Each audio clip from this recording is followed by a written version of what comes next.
CBS News.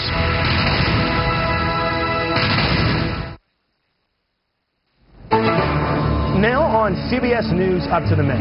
Oh my God, that thing is incredible. Powerful storms spawned tornadoes in Nebraska and Kansas and dumped torrential rain along the already flooded Missouri River. I don't see by any means that the war is over. And Betty Dukes vows to fight on after her class action sex discrimination lawsuit against Walmart is thrown out by the Supreme Court.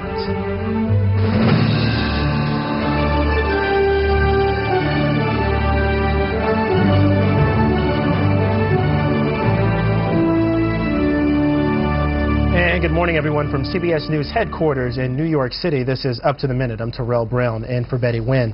The next step in the decade-long war in Afghanistan will be clear tomorrow. President Obama will unveil his long-awaited plan to bring American forces home from the war zone starting next month.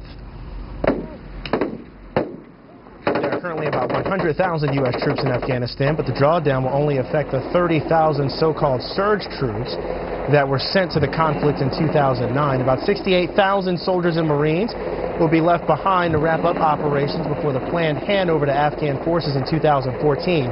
Since President Bush launched the war in the weeks after 9/11, more than 1,600 U.S. service personnel have been killed, all of this in Afghanistan. More than 11,000 others have been wounded, and the war is costing about $110 billion a year.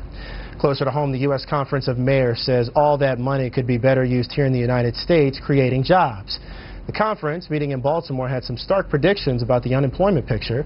They say 48 of the hardest-hit metropolitan areas won't get their jobs back for nearly a decade, if at all.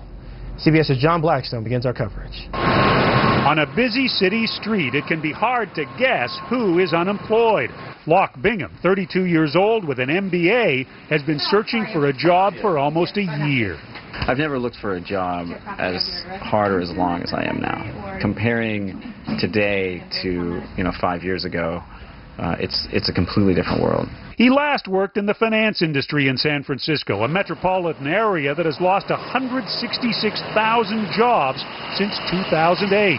A study by the Mayor's Conference predicts it will be 2015 before that number of jobs returns to the region. And San Francisco is recovering more quickly than many cities. Detroit has lost 323,000 jobs and won't get all those back until sometime after 2021. Likewise, the metro regions of Atlantic City, New Jersey, Flint, Michigan, and Reno, Nevada will wait at least another decade to replace all the jobs lost in this recession. It means the competition for every available job is daunting. The feedback that I've gotten has been that there are a lot of candidates out there right now that have exactly the experience that they're looking for. That competition with others who are out of work is why Candace Williams is trying something completely new. I have a hammer. I have this thing. I don't know what it is yet. You're going to learn. I'm learning. After she was laid off from her desk job in customer service, she enrolled in a San Francisco City program to train construction workers. For me, I look at the big picture. I see the glasses being half full instead of half empty. I know that there's something out there. But the search will remain challenging. The Conference of Mayors report predicts that 75 metropolitan areas will still have double-digit unemployment through the end of this year. And nationally, unemployment won't go below 8% until 2013. John Blackstone, CBS News, San Francisco.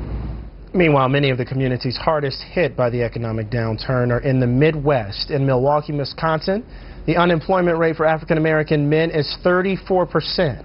Michelle Miller reports now on what the city is doing to get people back to work. I come to work every day, I learn new things every day. I'm getting pretty good at it, actually. 22-year-old Darius Smith has something he hasn't had in a long time, a steady job. How does it feel? It feels pretty good. He didn't always feel that way. He graduated from high school 4 years ago, but couldn't find a full-time job. And how many jobs called you back? Very few jobs call me back. And if they did call me back, it was the qualifications that I didn't fit because I didn't have the experience. Smith is part of a growing problem in a city that lost 56,000 jobs in the recession. Now Milwaukee has begun a new program which matches high school dropouts, low-skilled workers, even some ex-felons with business